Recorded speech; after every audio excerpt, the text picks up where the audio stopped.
We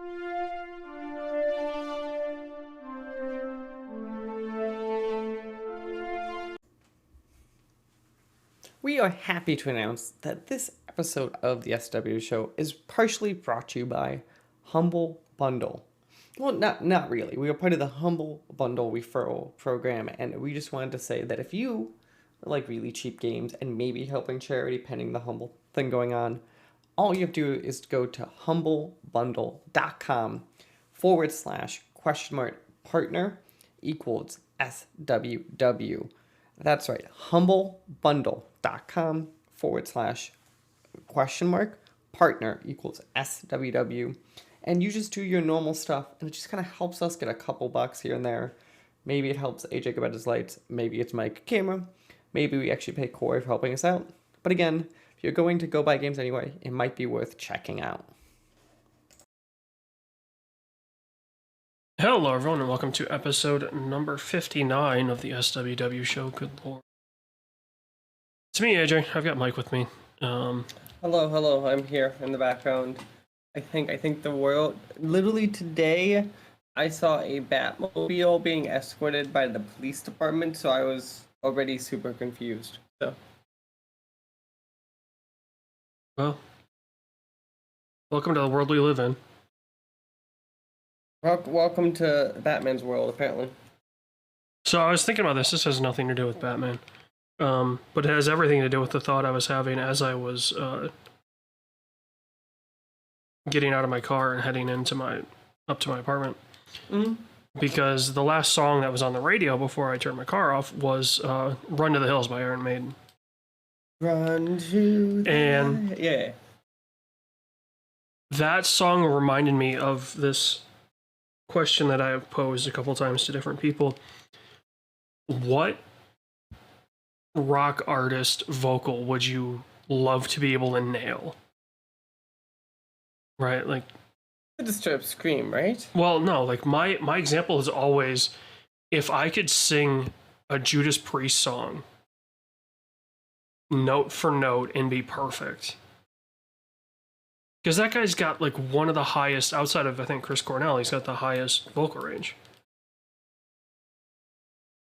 And then the Iron Maiden song was another reminder of like that effortless, it's not really a scream, but it's a yell tone to his voice.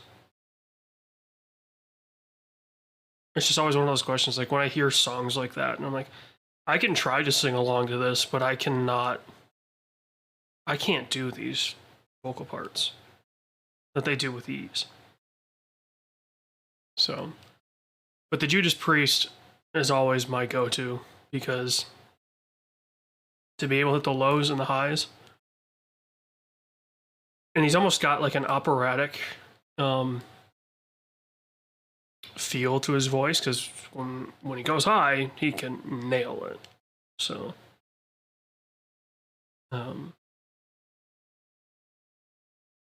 Chris Cornell, obviously another one. Like, if you could sound like Chris Cornell, that'd be pretty fucking sweet. That's pretty good. If I could sound like Chris Cornell with the effort of Chris Stapleton, who has just an effortless voice, like you watch that guy sing and it's like he's barely moving his mouth, but he's so loud, he generates so much, and it's amazing. Dude, that would be awesome, because like, especially if you weren't a singer, like a professional singer, but you had that talent, just like going to karaoke nights with your friends and just put on Nothing Compares to You and singing as Chris Cornell, like, goddamn.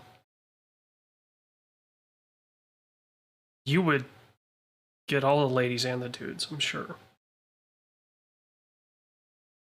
Oh, yeah, that's probably pretty accurate. Yeah.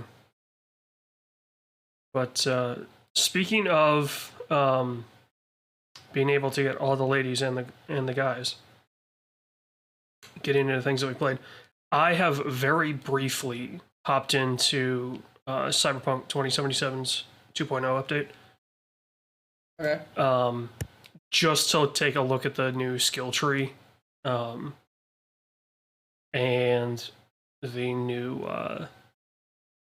enhancements. That's it. Like, other than that, I have not really done much with it. I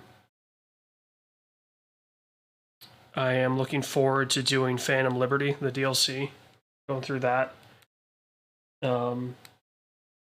I still don't know if I'll use my endgame character or just do a new. What are you doing for 2.0? Like right now, when you went in. I just loaded up my endgame character. I loaded up my endgame save. Okay.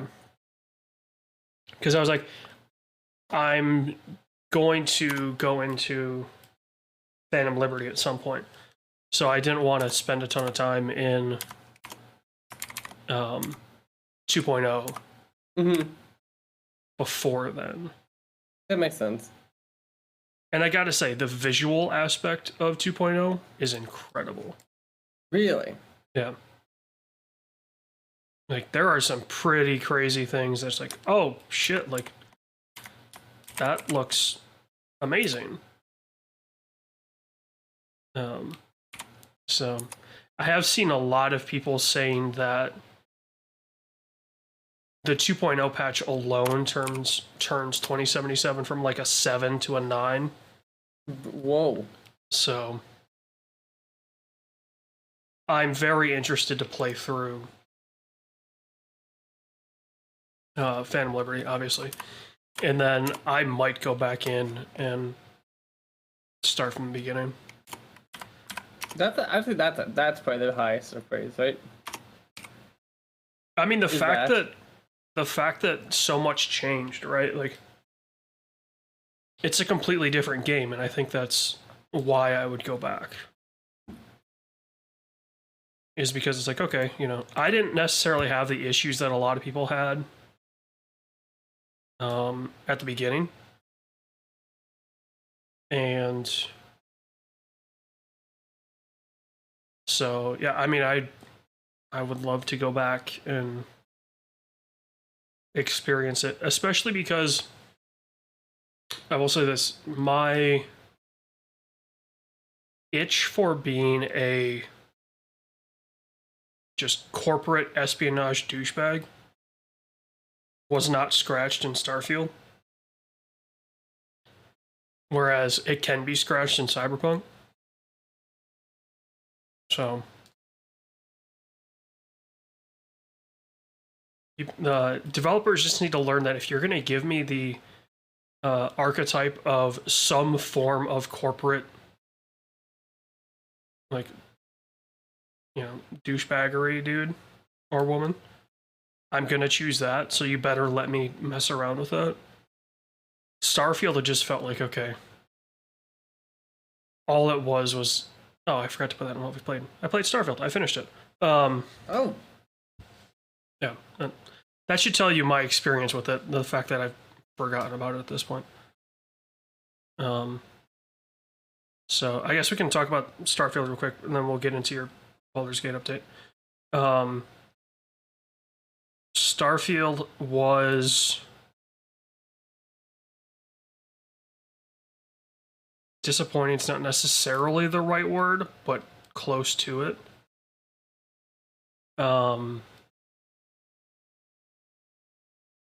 Especially once I saw what the path was once you complete the game. Right, like once you do New Game Plus, it's like I don't know. If you did everything your first playthrough,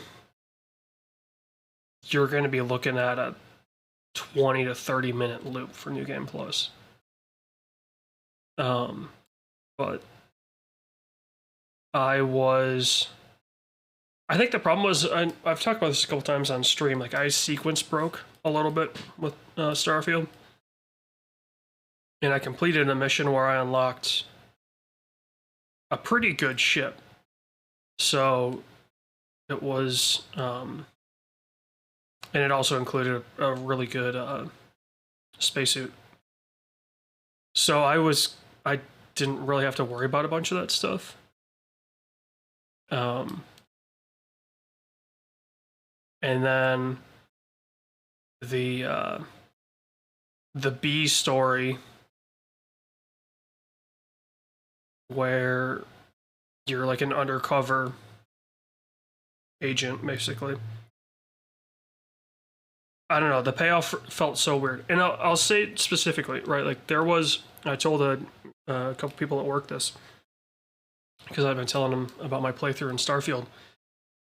The mission where it gives you the option to turn on one side or the other, and there's a dialogue of like you could ask your companion what they think you should do. So I do that. I ask my companion, and they go, whatever I think, ultimately it's down to you. I'm like, okay, well, I'm not really a space pirate. I'm more of a corporate person, so I'll side with the government and go after the space pirates. And as we set foot on the pirate space station, my companion goes, "This feels like home." Meanwhile, our objective is to literally slaughter everyone. It's like, oh my. wait a minute. You're now telling me that my companion wanted me to side with the space pirates. Because as soon as you step foot on the government space station, my companion was like, this place has a air of stuffiness about it. I'm like, you should have told me. I would have nuked the government just fine. Like, I would have sided with the space pirates, but the fact that it was like, oh yeah, ask your companion, and I did that, and then my companion was like, well, it's up to you. And then I make the decision, and my companion's like, I don't think we should have made that decision, in some, like, incidental dialogue. I can't remember if it was Nextlander or Giant Bomb, but somebody was talking about it, and they boarded a ship that sounded like it was in distress, like the captain had been basically shipjacked, and the pirates were trying to make it sound like everything was all good. And the companion was right there along with the guy killing all the space pirates, and then once you kill the last one, it was like, I think the name was Sarah Morgan.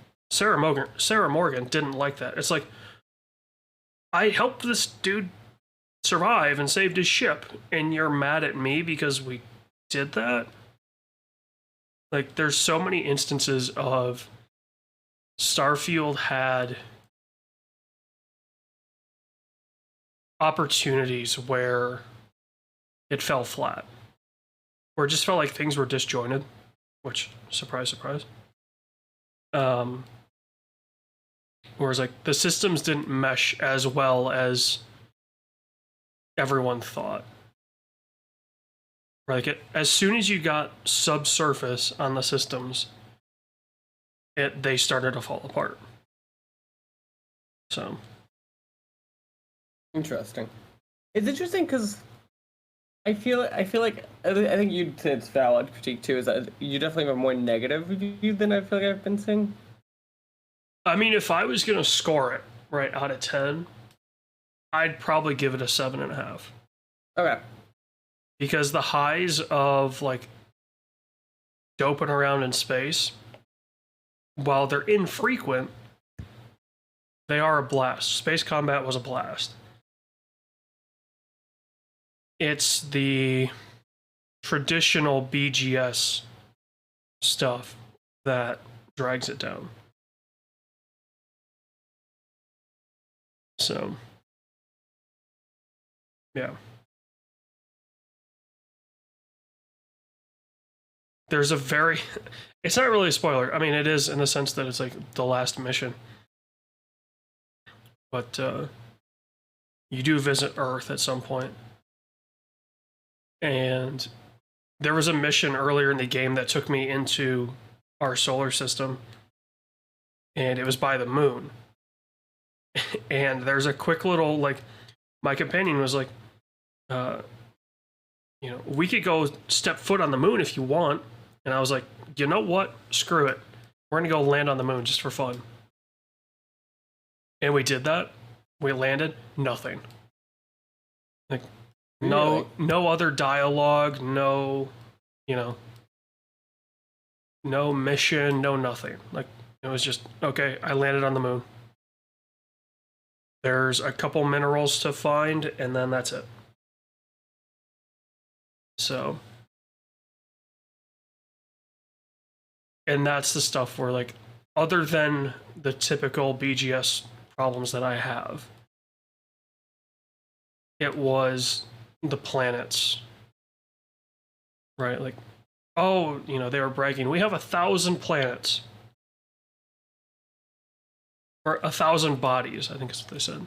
Because there's moons and things like that. Literally, everything is procedural. Right, like, you land and you have a chunk that you load into. So, there's an invisible wall around that chunk. If there's, say, a mountain that you want to climb that you see, if that's outside of your chunk, that won't be there the next time you land. Even if you just fast travel to the, like, where you think that mountain would be, it's not guaranteed to be there. So, the planets, they could have cut this down to like 10 solar systems with 5 bodies, maybe 10 at the most. So, okay, so you're at 100 bodies, right? Total. I feel like that's all I ever went to. If I set foot on more than 15, I'd be surprised. So, Really? yeah. Let's call it 20. If I was set foot on more than 20, I'd be surprised. So, you know, classic example of just because it's there doesn't mean anyone's ever going to use it. And as such, little effort was put in, so those that do decide to explore those fringe areas, there's nothing there. Any of the, like, the base building or shipbuilding did you get into? I messed around with some of the shipbuilding, which is all right. It's kind of clunky because it's all snap-based stuff, but and it does a very, I will say this, it does a very horrible job of explaining, especially with the landing gear, because I ran into this issue. I had 4 landing gear, 2 front, 2 back, and 1 on each corner, basically. And it bitched at me, incorrect or something landing gear. I was like, what do I need? Do I need more? So then I found out, yes, you need more. So then I put 1 in between the ones on the corners. Then I put 1 on each side towards the cockpit. My ship now looks fucking ridiculous because it's got 3 landing gear in the back on each side and then a set up front. So when it takes off, there's just the, like, it's just 8 rockets shooting up. And I'm like, you don't need to get that detailed, right? Like, oh, well, the landing gear only have a thrust of, whatever. So if your ship weight is over this, you need more. And it's like, dude, we're just in it for aesthetics. Just make the landing gear work. Just be like, right. Okay, you need 4. However you orient them, there needs to be an even number on each side. However many you want to do, right? Minimum 4. Cool. You set those in there, set those parameters in, and then tell the player like what you need, because it doesn't do that either. It does a horrible job of explaining. You have to dig down like 2 or 3 levels in the menus to figure out exactly what you need to do. And it's, yeah. The base building seems better than the ship building, but still. Okay. According to AJ, iffy, we'll call it on Starfield. Yeah, 7.5 on a good day. 7.5 on a good day. Beautiful. Let's talk. We've talked 2.0. We've talked today. Let's talk not FIFA for a few. Walk me through the successor to the FIFA. And my big question, besides the naming, is there any real noticeable difference? Well, this is no longer the successor to FIFA. This is the only football game EA makes. Right. They delisted all the FIFA stuff, so you can't go back to FIFA. Which is a very interesting thing they did. It makes sense when you think about the licensing. Yeah.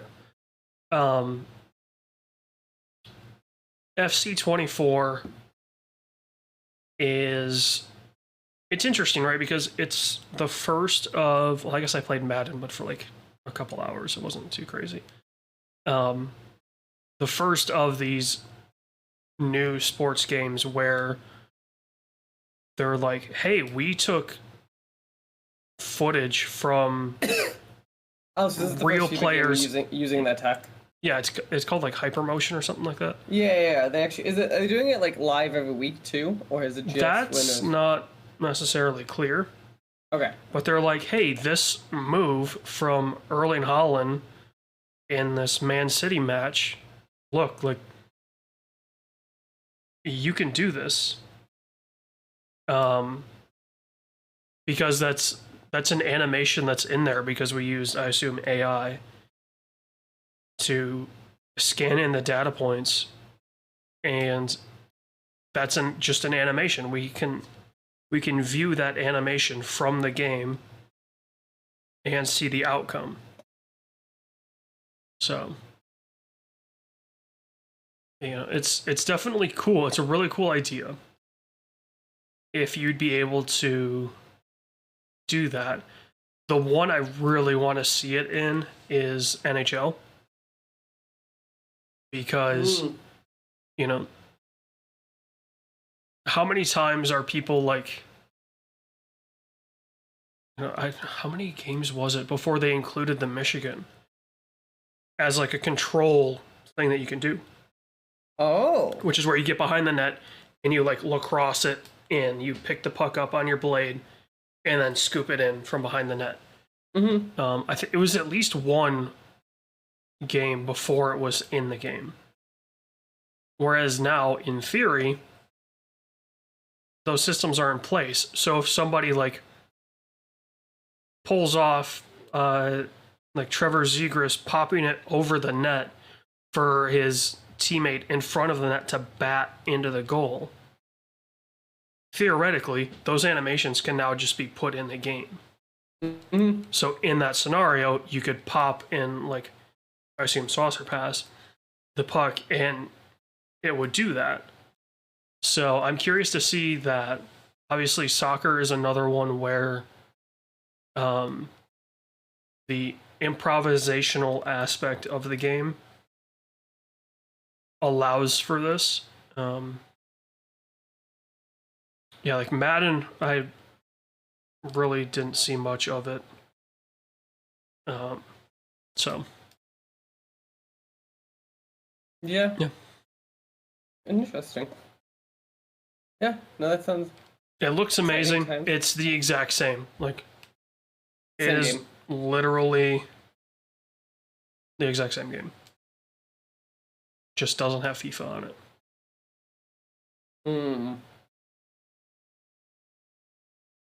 So. And some of the menus are different, but when it comes down to the actual game, nothing's changed. other than this Okay. hypermotion stuff. I think we should probably both shout out for a few. Also, we both played Payday 3. Yeah. I think it's valid to say that we both think it's a better Payday. So if you enjoyed Payday 2, I think so far, especially as they fixed server stuff, I think it seems like a pretty solid rec so far for what we've played. Yeah, I mean, shit, I don't even want to look at how much time and money I put into Payday 2. Payday 3 it tightens up a lot of the controls. Mm-hmm. Other than intimidate, point, chat wheel, all being the same button. So I mean, there's some remapping that I would want to do. Sure, and that is a valid one. But yeah, But that's still why it was the same button. I do understand, right? This is the first one that's launching on consoles day and date. Mm-hmm. Well, maybe not day and date, but close enough, right? Like, where you need some of that stuff to be achievable in controller button presses. Mm-hmm. So maybe they just built the system as like, hey, we're building it to lowest common denominator, which is going to be a controller. Will allow you to remap it, but in the meantime, all of this stuff is just on one button because it's going to be on one button for the controller. It just makes our lives easier. It feels like it's maybe one of those moves. Game looks incredible. I mean, obviously it's been 10 years, right, since Payday 2. It should look better. God damn. The models, the character models, the NPC models, the police AI models. still, I think could be a little questionable sometimes. Yeah, we had AI break on us on one of the heists where one of them was just chilling. Yeah. And doing nothing. And I couldn't figure out like what it was we could do to trigger him, like. Yeah. So that being said, the AI can hold its own. Mm-hmm. Which I love, you know, that's a thing from Payday 2. The fact that the AI can hold their own makes this game better. Because if you were constantly like having to goat around, having to shepherd around AI, it would suck.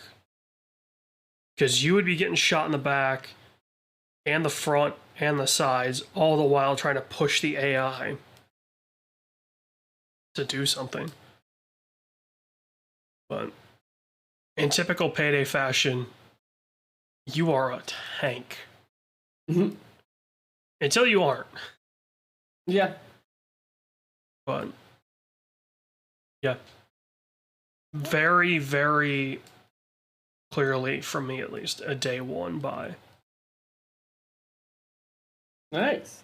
And other than the stupid, what was the account called? It wasn't a Starbreeze account, but oh, yeah. They have their own account. Other than that, not working the first day, which was down to the game not working, and the servers being down. That's the only issue I've had with it has been the spotty servers, which by all accounts they're actively working on fixing. So nice. Then last I want to shout out, I've been playing more in Baldur's Gate 3. I just gotta shout out what I've done, what turns into a really fun system, especially when you get to be a certain level and then you go back to past levels that you couldn't quite beat and the enemies get real squishy. I think that turn-based stuff gets real satisfying real fast that way. But otherwise, same game, Baldur's Gate 3. I'm pretty sure it'll be my like main chill game until we get to Spider-Man, but we'll see if it lasts that long. But yeah, what we've seen, AJ apparently has watched nothing. I wanted to shout out two things I've seen. Dark Knight I saw in theaters, which is Dark Knight. It's cool. I just watched it because it was really fun. It was in theaters again for its anniversary, and also I'm pretty sure theaters just need butts and seats. And then I saw recently The Intern, which I've never seen this film before. Are you familiar, AJ, with The Intern? Is this De Niro? Not De Niro. De Niro? Yes, it's the De Niro and Hathaway one. Yes, I've seen bits of it. I don't think I've seen the whole thing. I'm gonna say the thing. So we put it on, being like, it's a movie at night. We were probably just gonna pass out, whatever type of film, like one of those, right? We expected we had almost no expectations for this film. It's like actually a good film, and I feel like people just didn't talk about. Like, I always take ads for it, but I don't remember being like talked about after. And like 100%, I would actually recommend this film. It was very surprising. Let's be real. You put this movie on as background noise for Netflix and chill. Also, this makes sense of I click on it and I would never fully processed like who did it. I was like, yep, this checks out. It's am I wrong? Am I wrong in that? No. That would be what I would expect out of this film. What I'm saying is this film is surprisingly good beyond that. Yeah, I know the movie's fine. Also, apparently the director's first film was The Parent Trap. But no here nor there. But yeah, that was kind of it. I want to shout out. Let's just jump the fuck into it. AJ, one of the strikes officially is over. The WGA has come to terms with whatever that acronym is, the AMPTP. AMPTP. Yep. With Hollywood to officially begin writing. I don't know if I want to go through the full details, but I want to get your general take, because to me, looking at it, it seems like the writers decently got what they wanted, honestly. Especially sure, there are maybe a few things they didn't quite get, but like it really did seem like the writers won on this one. Yeah. Like, I would assume you kind of have the similar take.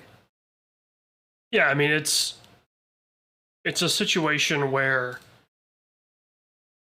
they weren't going to go down without at this point, like, this was their bare minimum for what they wanted, right? Mm-hmm. This is what they were going to settle for, and this was the only way that they were going to end the strike.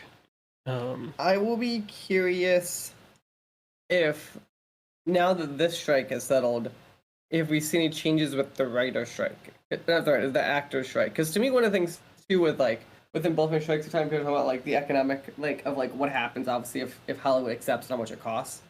And the writer strike seemed like always a smaller pill for them to swallow than the actor strike, just so many more actors and those deals get so much bigger. So I'll be kind of curious, too, of, like, does it now become easier for Hollywood to accept it? Or now that they're like, hey, as long as we have the writer pipeline going, we now can hold out longer. Because we still, like, doesn't affect our schedules for a bit. I mean, the problem is, even with writers, here's the sad reality, right? If SAG-AFTRA had folded first, we would be seeing stuff in production. Mm-hmm. Because the studios would have just slapped non-union writers that they pull out of college on these projects. Right. The writing would suck, but the talent would be there. And especially like the working actors would have to take, like, they don't have the luxury of being picky quite the same. Yeah. Now, the writing will be there, but the talent will suck. You think, well, though, like, is there not clauses of, like, SAG-AFTRA work can't be used to sell to stuff for, like, cross picket lines? There are different unions. I'm just surprised they don't have, like, rules of that for, like, selling. There is kind of a tentative agreement between WGA and SAG-AFTRA where the WGA doesn't want people to go back to work on projects. Right, I figured that one. But No, from the standpoint of Like selling if I sell the script, that script could turn around and be used as with Yeah. these gaps. Yeah. Okay, I didn't realize that was part of that. that's how it's always been. Like there has been a disconnect between the unions the entire time. From the standpoint of, you know, a WGA script could be sold, nothing could be done with it, right? Like it could just sit on a desk somewhere in a shelf. Or it could be used with SAG-AFTRA, it could be used with non-union actors. It could be used with animated stuff. So there isn't really a... I mean, there is in the sense of like the WGA is like, hey, let's help out our other, you know, our other compadres here. But you can work on stuff. It's not like, you know, you're not going to be hated if you don't. Or if you do, I should say. So, Yeah. Next story. This was an interesting one, I thought, in the context of all of these strikes happening. So, if you don't know, Fables is I would say, argue, a very beloved comic series. And it was made by a guy who basically wrote it himself and then eventually sold the rights to an arm of DC Comics. But now he's claiming that his contract, he kept initial intellectual rights. So Bill Willingham is claiming that he actually still has the rights to Fable, and he has sent it to public domain, which for the record, DC doesn't agree with him, and I'm pretty sure is threatening to sue. Here's DC's statement. Yeah, the Fables comic books and graphic novels published by DC and the storylines, characters, and elements therein are owned by DC and protected under the copyright laws of the United States and throughout the world in accordance with applicable law and are not in the public domain. DC reserves all rights and will take such action as DC deems necessary or appropriate to protect its intellectual property rights. Here's where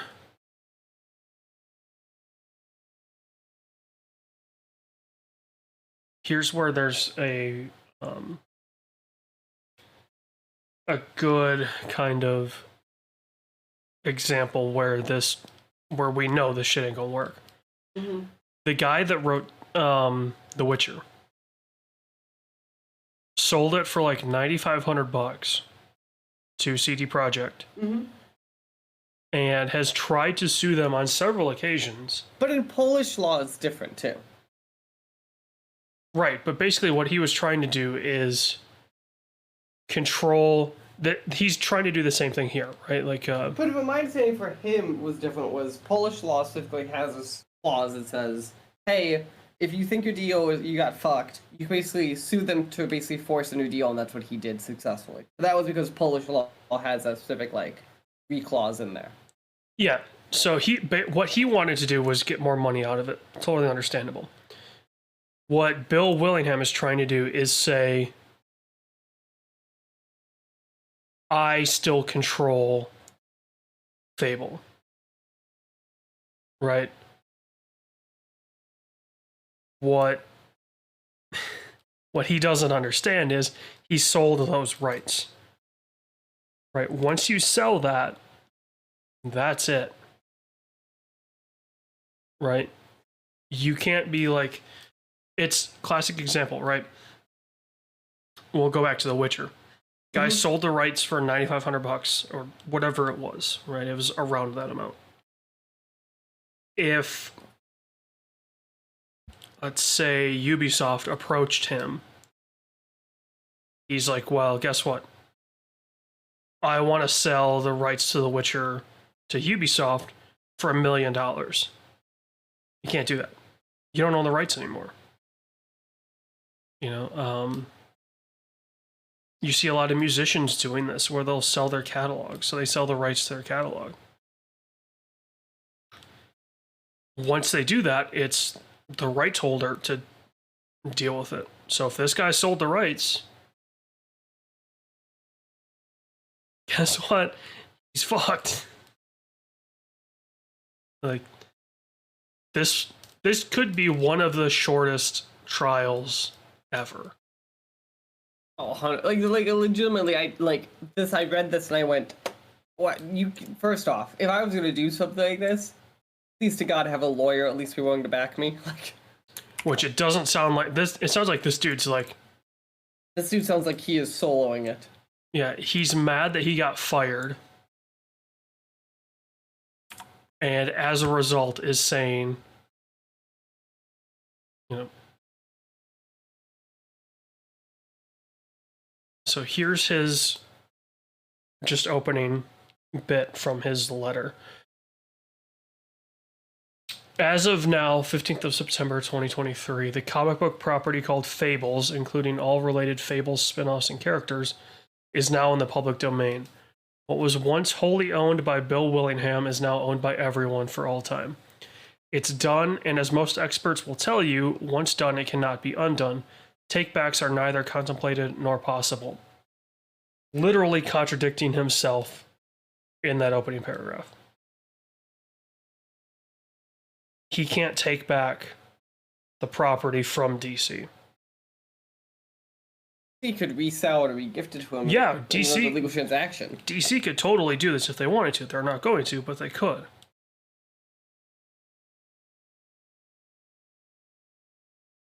I couldn't. But yeah, we will keep an eye on this lawsuit brought to you by idiots. Agent said of the story. Well, no, he goes on to say, this is later in his letter, I've decided to take a different approach and fight them in a different arena, inspired by the principles of asymmetric warfare. The one thing in our contract the DC lawyers can't contest or reinterpret to their own benefit is that I am the sole owner of the intellectual property. I can sell it or give it away to whomever I want. No, you can't, dude. He might be the owner for, but usually it's pretty clear. It's not like Well, no, once he sold the rights. But did he sell? So here's the only question I just didn't know. He might have. I'd be curious if he sold the rights to make stuff in that world commercially versus like selling the rights to the property. Like, is it like an exclusive licensing deal versus? Yeah, and we'd have to see the contract for Right. it to Oh be- yeah, that's like we can't answer. But like, there are ways this could be legit. But it just, I don't. I have a hunch that this man did not do his homework. Strange hunch, I know. I wanted to shout out the story that AJ just added to the doc, so I will hand it over to AJ to give us some sad news. The legendary actor who, I'll put it this way, right? There was a show on the BBC, or in fact, it's kind of officially dead at this point, called Top Gear. A show I adore. And they had a test track. Every corner was named on that test track, usually just for something, right? Like scenery or something like that. One corner on that track was named for a person. That corner was the final corner, and they called it Gambon. Why? Because Michael Gambon put a Suzuki, I think it was a Suzuki at the time, like Suzuki sedan on two wheels trying to cut the track for a faster lap time. And has created one of the greatest clips ever. As you hear everyone in the crowd think, oh shit, he's gonna crash the car. Well, he gets to crash a car in the sky now. Michael Gambon has officially died at the age of 82.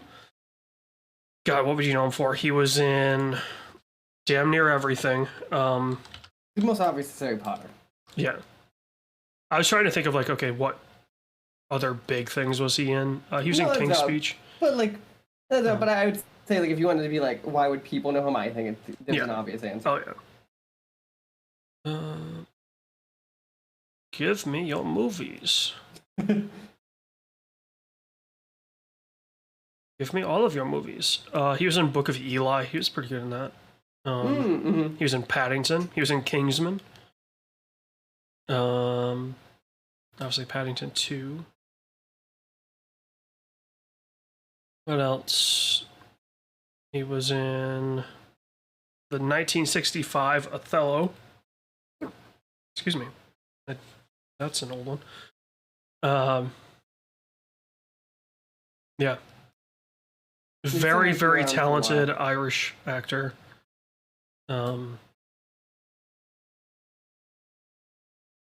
Was married for 40 years. Goddamn. Whoa. And yeah, passed away at the age of 82. Like an age where you could be older, but at least a good age. It wasn't like damn near 83. His birthday is October 19th. That's right. He's like he died super young at least. Yeah. But yeah, that is that news. The other sad news I thought we had to shout out was Steve Harwell, best known for obviously being the lead singer of the band Smash Mouth, has sadly died at the age of 56. Due to his struggles with alcohol addiction. Yep. Smash Mouth is a band that it's a band for as much. It is the Nickelback equivalent of for how much crap it gets. It is definitely one that the reason it gets so much crap is because it was culturally everywhere for a hot minute. No. 100%. What are you talking Nickelback. about? No, Nickelback is like Coke. Okay. Just hear me out, right? Yeah. Smash Mouth is the Dollar General Coke. Right. They never reached the same level of infamy as Nickelback, but they were hated for the same reasons.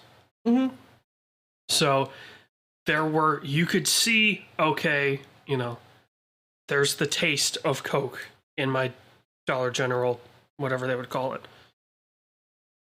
My store brand, not Coke. But you want Coke, right? You want Nickelback over Smash Mouth. Did Smash Mouth have some okay songs? Yeah. Do people still bop to All Star? I work with a bunch of 30 and 40-year-olds. Yes. I can answer that question. Yes, white people still get down to All Star. And I'm going to say, I don't know if you blame them. Yeah. Is it a bop? Kind of. Yeah, are we really going to pretend here? Am I going to say it's the perfect song? No, I'm not. Are we going to sit here and honestly pretend here that it's like the worst song in the world and it's not a good party jam? Then no, sir, you need to leave because you're a liar. I'm just saying the truth. It's the perfect song to throw in at a barbecue to get everyone up. Exactly. I'm not, again, this is this song exists, same reason McDonald's exists. Not because it's the most quality thing in the world, but because it serves a purpose. Yeah. And if we could say one thing about this group, I think that's the way to describe it. They are Natty Light. They're Natty Light. They're there. You don't really want it. But you understand why but it'll get you to where you need to go eventually. You'll hate the time that it took to get that to where you wanted to go. But you kind of look it back with a little bit of enjoyment. Yeah. But you get to say, I pounded 40 beers last night. What people don't need to know is you pounded 40 Natty Lights.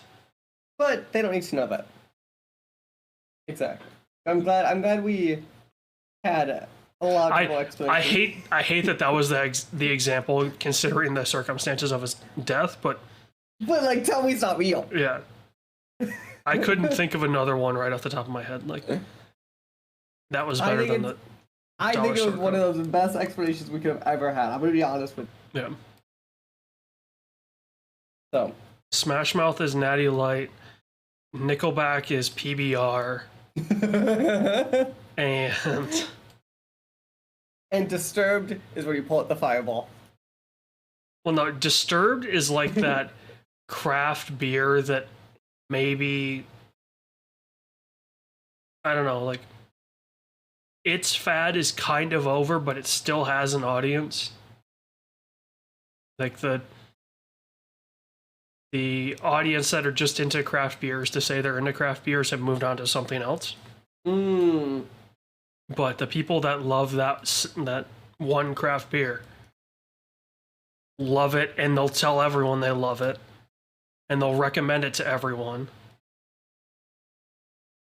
Meanwhile, you got Nickelback just pounding PBRs because everybody wants to be with that dude. Because he's going to be the life of the party. The Smash Mouth dude pounding Natty Lights is just going to be pissing on your tree every 10 minutes. Okay, on that note, I got 4 trailers for us to discuss in some variety. AJ, I'm just going to kind of list them, and then you tell me if any of these stood out to you. I got 1 or 2 that I do want to touch on. The first, we have Bike Riders, we have Chicken Run 2, we have The Boy and the Huron, which is claimed to be the final film by Miyazaki. We will see. And then the one that just dropped this morning in Argyle. Do any of these trailers or did any of them kind of stand out to you when you're watching them? Here's the thing, right? Like, I want the Bike Riders to be good. Same. Okay, I'm glad we're on the same page. Right. You want the Bike Riders to be the telling of the Hells Angels. Mm-hmm. It's not going to be because it's based in Chicago and not out west.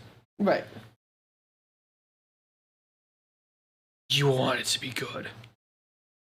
Like, will it be good? On paper, I think it has like the stuff it could be good. It has the potential. Mm-hmm. That's what I mean. Like, I'm not saying like I promise it'll be like. I think it has the potential to be good, right?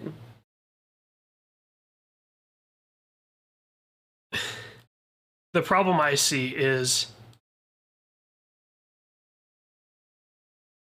I don't know, Austin Butler isn't that great of an actor. You know, every female is going to yell at you for that one. I don't give a shit. I think I agree with you though. Like he's like. Is he a heartthrob? Yes. Is he a good actor? No. But I didn't understand the Elvis for him hype quite the same way that like people seem to have loved it. Now, could Tom Hardy save this movie? Potentially. This is an interesting cast. I think it's a very interesting cast. So we will see. The other one I wanted to shout out that I just saw today was Argyle. It being, as we keep discussing this, like Apple movies kind of being here and like kind of and like trying everything, I think it looks kind of cool. Also, the thing I have to shout out immediately: why did they make Henry Cavill and John Cena look exactly the same in this trailer? There was a little moment I'd be like, who is who? Here's the thing, right? They explicitly say Matthew Vaughn, the director of Kingsman. Mm-hmm. Is Argyle part of Kingsman? There is no way. It looks exactly like a Kingsman movie. No. His style, I will 100% agree with you that like it looks like a Kingsman movie. There is no way this is a Kingsman movie. Because I feel like if he wanted to make Kingsman movies, he'd be making Kingsman movies, and they would just be signing checks. Yeah, I mean, I think that's. Well, I think there is another Kingsman movie, but the failure of the Kingsman. But like, my problem with that is that was, as much as I don't love that film, that was a failure of a COVID box office. That was not a failure of a film. Yeah. Like I think it's the worst of the trilogy by a decent margin, honestly. But like that film by itself shouldn't have failed. No. But we will see. But yeah, video game news. We start with strikes. We must start with strikes. I don't make the rules. SAG-AFTRA might be striking.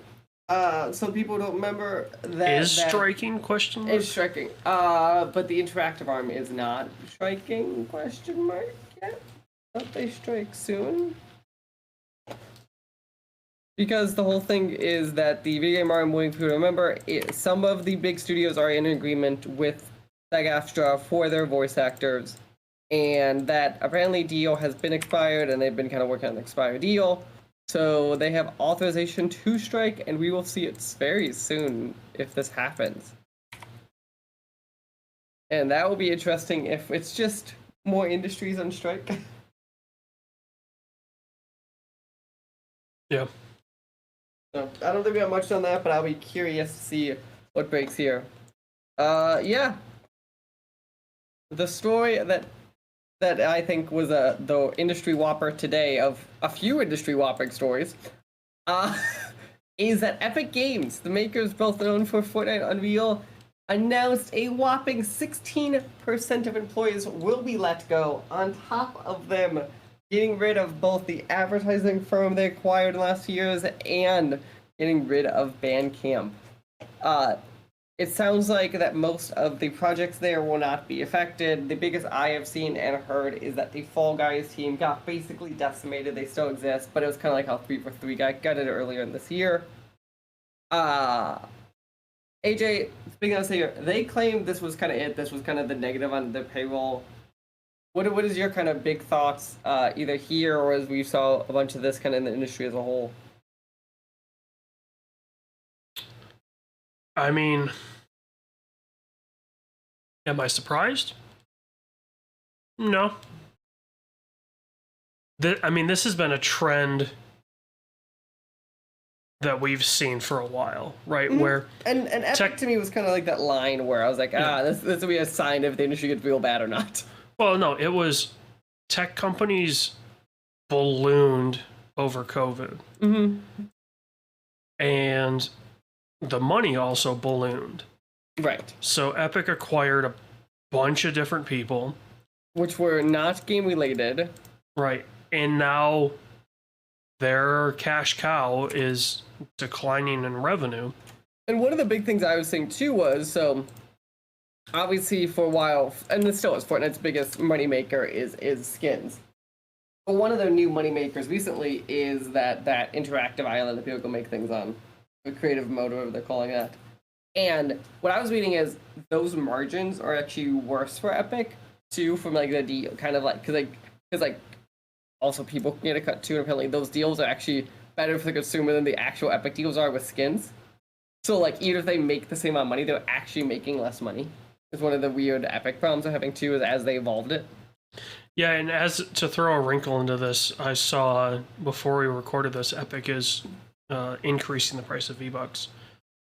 So it's one of those, okay, Epic may be on this point of teetering towards needing to make a huge decision. Right. What do you think that is? Not teetering on collapse, because there's no way Epic collapses. like I think like especially in a company so big, they have so many assets they could offload. They could do so much stuff tomorrow to stabilize. It's not even funny. But I think they'll be on the path to making a decision of,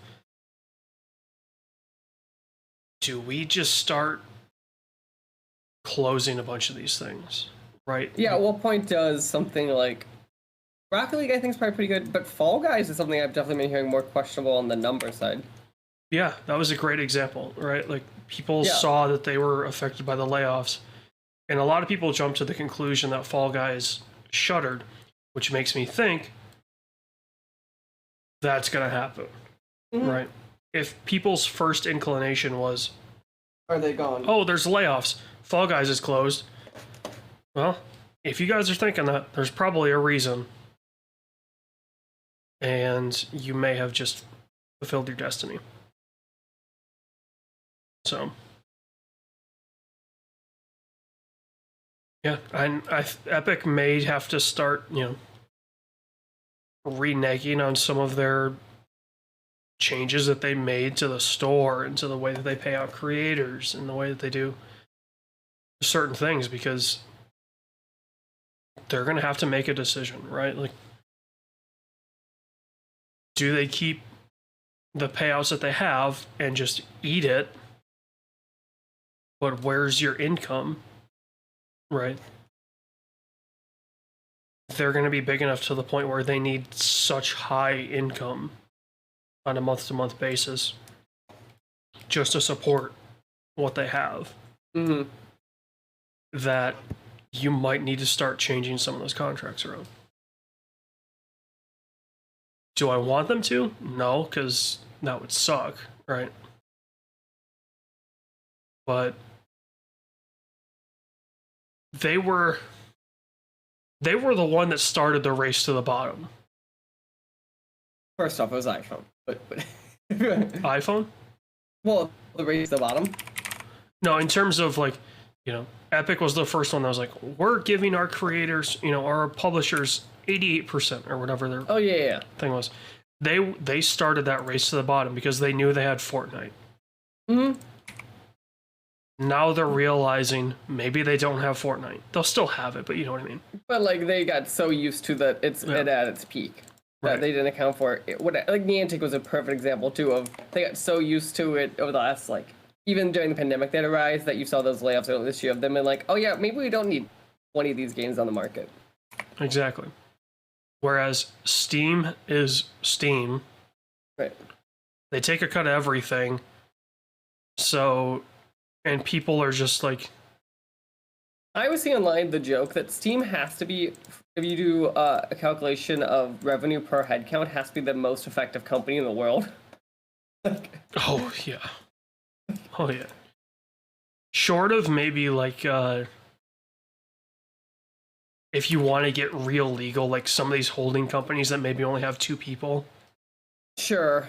And as employees, and they're holding companies for like multiple billion-dollar organizations. That's a valid. I meant of like real companies. Yeah, yeah. Like I said, if you want to get legal, like it has to be like towards the top, right? Yeah. Well, who's the guy? Was it Cloudflare? Yeah. Cloudflare was like run by 1 or 2 guys. Now, do they bring in the same kind of money? No, but it's still another example of a very successful company with a very small employee base. And so, you know, as such, right, it's the reason that we see it a lot in the States where as soon as people in the States get into an ecosystem, they don't jump out. It's why basically your first smartphone decided what you're going to get for the rest of your life. Because people think it's too much of a hassle, and it is, to switch between Apple and Android. People think it's too much of a hassle to switch between Steam and something else. You know, why would they switch? All their stuff's on Steam, all their friends are on Steam. You know, they'd be like, you're telling me I have to buy the game again on a different platform. You know, okay, yes, everyone has an Epic account because they wanted to play Fortnite, but you know, especially on the PC side of it, that's the only thing they would be doing. So, yeah, it'll be interesting. I'll be curious to see where they go. Well, wait and see. God, this was the month of hell. The next news story we have to talk about, we talk about it kind of lightly because everything's kind of on the internet. Microsoft dumb and fucked up. So, people who forget the FTC lawsuits are out there, all that fun stuff that we dealt with over the summer. Microsoft, by the way, is cleared in the UK to acquire Blizzard. Now we're just waiting on our own FTC to get their head out of their ass. But anyway, the big thing is Microsoft had to upload a bunch of documents to the public side of the court. So that way, like, journalists can download it, but they're allowed to encrypt all the actual numbers. Guess what Microsoft forgot to do when these uploaded? They uploaded the unretracted version. And we know just about everything of Xbox effective 2021 there is, down to Game Pass numbers, down to what games are in production. Like, is someone getting fired at Microsoft, do we feel like? oh, that person's already, they're buried in the Puget Sound. Like, they didn't just get fired, they got murked. Bill Gates personally like killed them, right? I will say, probably the most shocking thing to come out of the leaks is the confirmation that Phil Spencer is incredibly two-faced. You say shocking. Like, it was the most, like, businessy thing I've ever seen in my life. Well, it was the, his public persona is like, basically rising tides lift all ships. Mm-hmm. But then behind closed doors, he's like, Sony sucks. We have the best product. Like,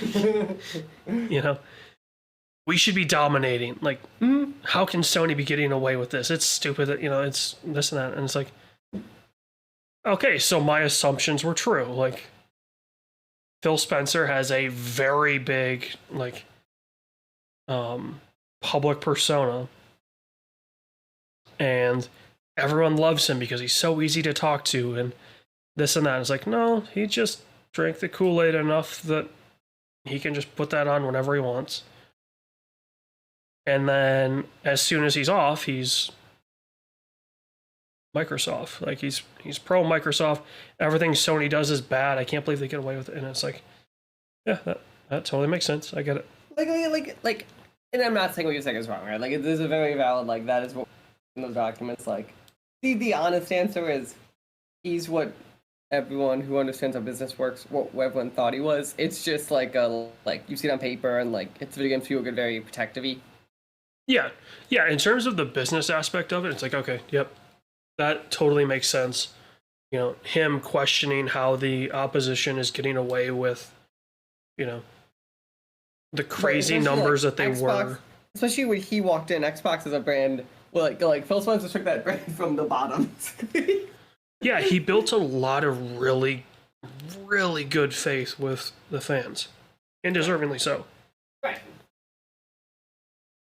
Now, I think a lot of that good faith is maybe starting to crumble, or at least the cracks are forming, right? Mm-hmm.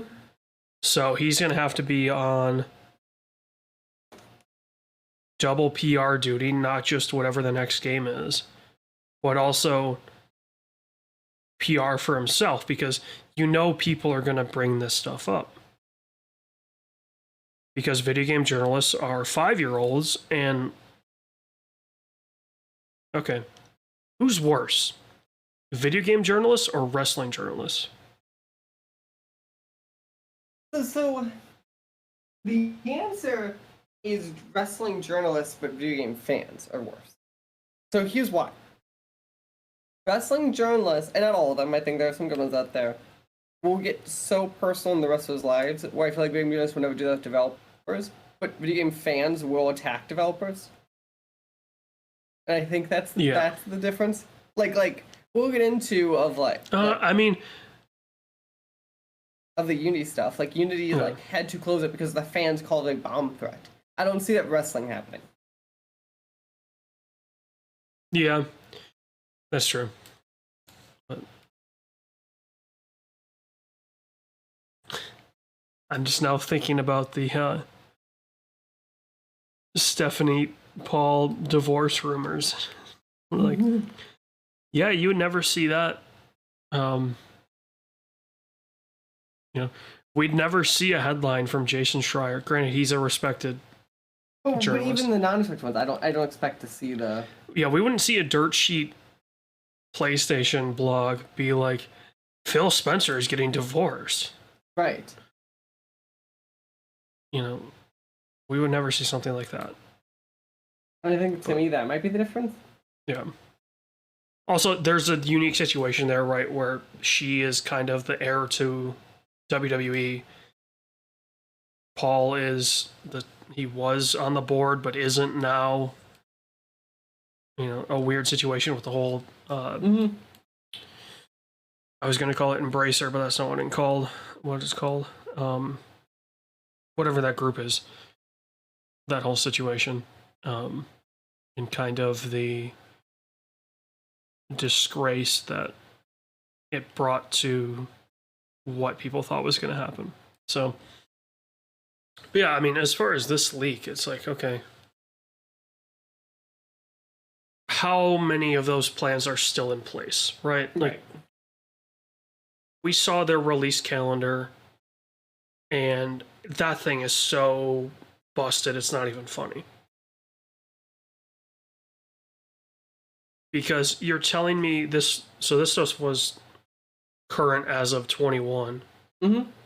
You know, so we would have known about a new Doom. I bet you that I think those are real. Like, my guess is these are real. Oh yeah, no, I'm saying that stuff is real, but like, based on the timeline, that new Doom game would have been out already. Mm-hmm. So it's like people that just look at the document and go, "Oh, where is this stuff?" Well, stuff probably got delayed. Oh yeah, this is like pandemic guessing of timing too. Yeah. Yeah. So I don't know. There are some juicy things in there, but none of it's damning for the case. Mm-hmm. Some of it is damning for personal character stuff and the kind of the Xbox brand in terms of it's maybe not as strong as we think. Yeah, but it's like Game Pass is incredible. That's the thing holding the company up right now. So, mm-hmm. yeah. Yeah, that is the big stuff there. Next thing broke last night. Jim Ryan is leaving PlayStation and retiring. Good for him. He's been at the company for 30 years. Like, oh yeah, good for him. But it was just one of those, like, especially though the backshot of this is like, this has been quite a few weeks for the games industry. yeah, I mean, the timing's a little weird, but also the problem becomes if he wanted to clear his retirement by the end of the fiscal year, mm-hmm. you need to start those wheels usually 4 to 5 months in advance. Yeah, he might have some sort of. He either might have a clause or his expectation of it being 6 months or some sort of announcement. Yeah. Yeah, so it just the timing is just a little weird in terms of, oh well, this lawsuit's going on and he's retiring. It's like no. Those are independent, 100%. Yeah, it was just. He probably, if anything, was probably hanging on long enough to see if he would stop it. Is my guess. Like, he might have wanted to retire a year ago. Oh, I guarantee you, his retirement is like he had it planned. And he's like, if I can stop this and this be the last thing as I go out the door, that'd be amazing. He would be remembered as a god in the PlayStation world. Even like in corporate, even like if you think of like corporate rivalries, that would be the ultimate like fuck you and like closes the door. Yeah. And like goes retires on a ranch somewhere and doesn't like disappears. Like that's the ultimate fuck you. Yeah. So, but yeah. We're going to talk about it a lot. It's been in the news everywhere. Unity's dumb fucker. If you're curious what's happened last month, just Google Unity install fees and realize it's a multi-billion-dollar company. Next one I'm going to also, if you Google that, it's probably changed since we read it. Yeah, that's why I'm just like, just go check it out, especially if it matters to you. I wanted to shout out that Embracer has closed officially Volition. Which was a studio in Central Illinois that's best known Saints Row series. Yeah, that was a very old studio. I knew a bunch of people worked there, so it was like one of those that we all kind of saw it coming, but like it was definitely one of those interesting days to wake up to. Next thing I want to shout out was new iPhones officially announced. The big thing on it is apparently you could play AAA games at least the last 2 years because the last few Resident Evils will be like coming to the actual iPhones. And apparently playable back to the iPhone 15, which is way stronger than I thought it would be right to be, and I'll be very curious on how well this functions. I don't know if you have any thoughts on that. You won't even get through the opening. You won't even get through the intro of 4 on an iPhone. Your battery will be dead in an hour. You think so? Oh, yeah. Oh, yeah. I mean, phones have been strong enough to run PS3 games for a while. So I guess now it's okay. Now they can play PS4, PS5 games. I'm more curious because how many people are going to use this feature, right? The RE games are going to be $60 on iPhone. People balk at games that are $5 on the iPhone. You're trying to tell me people are going to spend $60 on their iPhone. Granted, they spent $1,600 on the phone in the first place. Yeah, it is one of my favorite old jokes of like people will spend insane amounts on the phone, but they won't actually spend money for stuff on the phone. Yeah. Like it is some level of insane. Also, the phone is very fragile, so I have seen that, and I'll be very curious what that does. I won't do a damn thing. They'll sell a gajillion of them, but Yeah, but I'll be curious, like, is it enough where they have to issue a fix or a recommendation or something? they'll issue a recommendation. Buy our $100 Apple case, I'm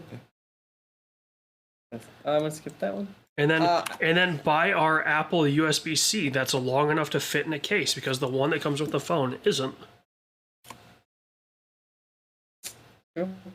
I want to shout out fast, since both me and AJ were equally confused by this. Division 3 was announced? Well, there's a very specific reason why we're confused. We can't talk about that reason as of yet.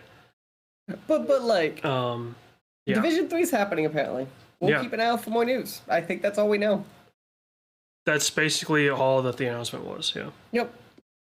Next story we got. It wasn't even a fancy, like, image. It was literally, they took a screenshot of a Word document. Yeah, no, it was literally like a no big deal moment. Glenn Schofield, who is best known for creating Dead Space and recently was on was the CEO of the team that made Callisto Protocol, is officially leaving as CEO of Striking Distance.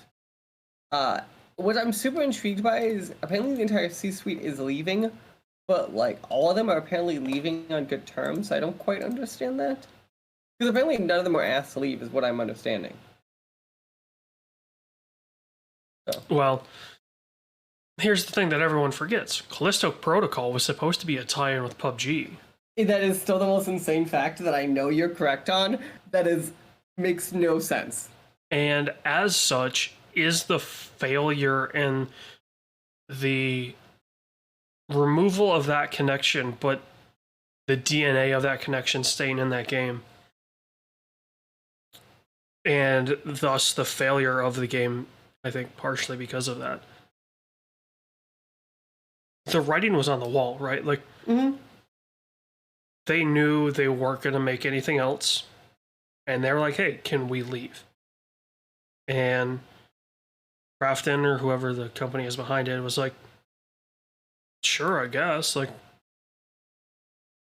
you know, we don't have anything for you. We're like, you know, South Korea is a country where if they don't have something for you, they'll just let you go. Like, it's not like, oh, well, you have to finish out your contract, and if you want to leave right now, that would be breach of contract. They're like, whatever. There is still some of that, but it's much more, I'm not going to say it's lenient or loose, but you hear about this a lot more in Korean companies than like Western companies, where leadership will leave because they've accomplished what they were there for, hired for, whether good or bad. So, yeah. We will see. Kind of circling back from some of the Embracer stuff that happened with Volition. The two big things is apparently there are layoffs going on at the studio at Rainbow Studios, which is that Phoenix-based studio that works on the MX vs. ATV series. And then apparently they just might sell Gearbox, is the current rumblings going on, because Embracer just needs cash. And obviously Gearbox would probably be their biggest entity that's like a straightforward entity that'd be easy to get rid of. So we're seeing. I'm curious, kind of. My question is who in the market wants Gearbox? Oh no! I was hearing that they just might spin him as their own entity. But I'm saying, like, okay, if Embracer is calling, if I'm EA and Embracer calls me, first off, I don't pick up the phone, and secondly, I Gearbox, I would pick up the phone. Very few assets, Gearbox might be the asset I pick up the phone for. but I'm Andrew Wilson, the robot. Do I want Gearbox? Do they provide anything to EA? Gearbox, let me phrase this to you, was a net profitable asset pre-acquisition, and I never had heard that Gearbox was structured or treated people in a way the same way I've heard that, like, say, other corporate entities, Jeff Bezos' entity, has been known for treating people. So, like, in theory, if you acquire Gearbox and you really don't give a fuck, you could probably squeeze a lot more profit out of that machine. Potentially. That'd be my big thing. If you look at EA, you're like, we could probably squeeze a lot more out of this fucker. But you would be buying it on potential. I'd be buying a potential, but I'd be buying a net profitable asset on potential. So it's already net profitable on acquisition. Yeah. So that'd be the big thing too, is we don't ways to improve the asset, but the asset by itself at least is worse. It's not like they're acquiring failing studios. Like, Gearbox as a publishing division has been a very successful, like, thing. Think about how big it is now compared to what it was. Yeah. And that's the only thing you're really buying it for, is for the publishing wing. Like, the Borderlands stuff, like, I don't know. I think Borderlands 3's success or lack thereof points to the world just doesn't want it. Borderlands 3's, I would argue, was super successful. Borderlands 3 sales. Yeah, buddy, we're at 18 million units. I'm not even pretending that's a real statement. By 2023, the game Borderlands 3 specifically has sold 18 million units. How many of those were initial? Because I guarantee you a lot of people bought it because it was Borderlands 3. By the end of 2019, which the year came out, they're at 8. So 11 million was sold post the release year. Oh, that's actually not bad. I'd say that's a pretty good tail. Yeah. Over 50% post launch year. But that humor just, I don't know, it just doesn't really fly anymore. I think the humor flies differently. I think you saw that even with Tiny Teen on how they had to adjust it and stuff. Like I think there was a very valid critique of that one, but I guess that's the most recent Borderlands thing, right? Like, was. But it's also been 4 years, and like Tiny Tina Wonderland has apparently sold enough to be profitable. Like, as much as I didn't like that game, it's profitable by any stretch. We'll see. I guess that specifically is what soured Borderlands 3. Like I said, I don't really remember what it did, but the Tiny Tina just like showcased that humor is. That was, I think, the one not in the cultural lexicon. I think you saw the humor being the most divisive in that one. Yeah, I think is the best way to say it. I mean, also, like, if we want to get into that kind of like how humor changes, like the fact that people aren't really that excited about Rick and Morty anymore. Yeah, I feel like that is especially like they infamously got the most insane TV deal ever. Like, yeah, like people are just okay. It's Roiland humor, which it feels like Roiland humor and Borderlands humor are one and the same. People are just like kind of over it at this point. It still has its fans, but it's not drawing in people the way that it used to. Yeah, I'd be curious I actually don't know how to watch without cable. I'll be curious what's the easiest way for people to do that, especially as cord cutters grow every year. Hulu, that's what it's on. Is it the day after, or how do they do it? I think it's the day of. Okay. I don't know. Hulu keeps changing their stuff in terms of that, so. Yeah. But yeah, let's jump into games coming out the rest of the year. As this comes out, AC Mirage is coming out on the 5th, October 20th.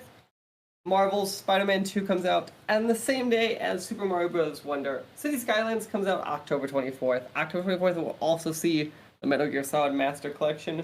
Robo's Cop Rogue City comes out the 2nd. same day as Talos Principle 2, Modern Warfare 3, with the Modern Warfare 2 maps of Modern Warfare 2 of 2 generations ago. Not confusing in the slightest. Comes out on November 10th. And Avatar Frontiers of Pandora come out December 7th. For film, I really think there was one answer. I just decided to show how fucky the film calendar is, to make a point of, here are the big films coming out in October. Priscilla, Killers of the Flower Moon. I had to write it down because, let's be honest, it's going to be one of the big box office draws of the month in the Taylor Swift Eras Tour. And Five Nights at Freddy's. AJ, I think the obvious answer is Killers of the Flower Moon, but I'm willing to take other suggestions for a movie of the month. I think it's a valid choice. I just don't think I have the 14 days I need to watch the movie.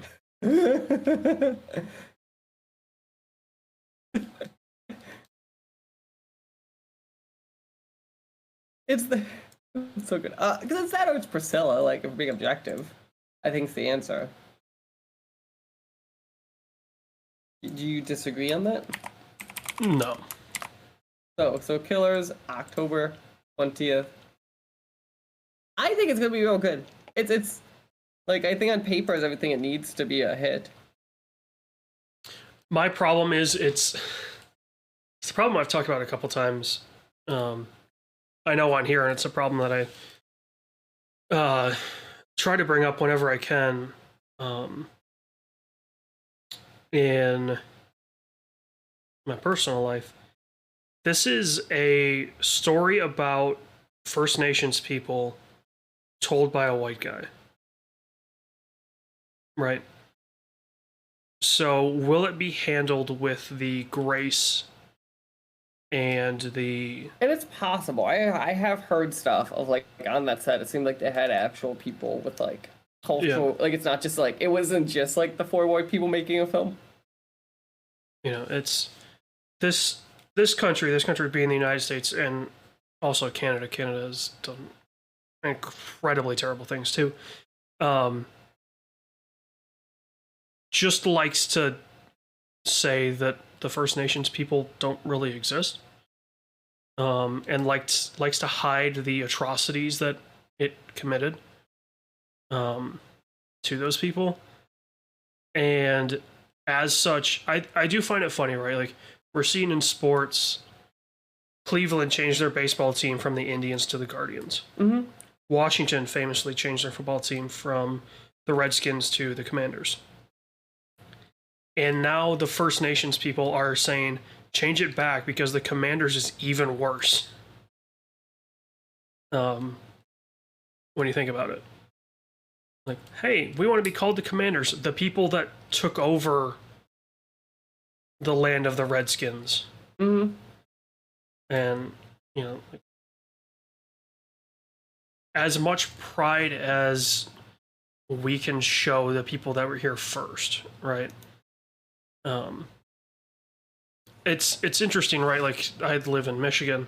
A lot of our county names are still, they're the anglicized versions of the local names for the areas, or the tribe names, which is really cool. And as such, it's, you know, it's great to see that kind of, like, hey, we're respecting y'all's culture more than, oh, you can open a casino. Like, that's really the only thing we give them. We give them shit land and the ability to open a casino. So, I will be very interested to see it, though. Like, how they handle it. I'm not necessarily interested in seeing the movie itself. I understand that we kind of have a very light slate. It's like, you saw my options. Yeah. But yeah, I don't know, like, having the white savior complex is horrendous with any minority. It's almost worse when it's Native Americans, because we don't see it that much. And this country actively tried to erase that culture for like 50 years. You know, as much as people like to say, oh, what this country did with slaves was as bad. No, let's be real. That was individual people choosing to make that decision. This country and its leaders, I don't want to call him a leader, said, hey, why don't you fuck out of Florida and into Oklahoma? Here's some blankets. Oh yeah, by the way, they're laced with, I think it was typhoid. And they didn't know that. So, yeah. If you ever want to feel really bad about yourself and you're a white person living in the U.S., look up the history of how this country treated Native Americans in North America. It's bad. It's real bad. But, yeah. We will see y'all either on a stream on Wednesday nights from 7 to 9 p.m. Eastern, where we are currently playing through Payday 3. This is true. The Payday 3 is happening. Yep. After that, figure it out. We'll figure it out. Yeah. But we will catch you guys next time. And what do you say to the people? Stay chubby, my friends. Stay chubby. Hey, weather's getting cold. You know, you need a little layer of insulation. Easiest way to do that? Just go buy yourself the box of 100 blow pops at Costco. You'll put on calories, don't you worry. Goodbye, everyone. The SWW Show and all of its affiliate podcasts are podcast by me, Mike Maroney, and AJ Losi, sometimes by contributors, including Corey King. You can follow the SWW Show on social media at the SWW Show, or sooner or later you go to patreon.com/SWW to help us out. Thank you, and we hope you enjoy the rest of your day.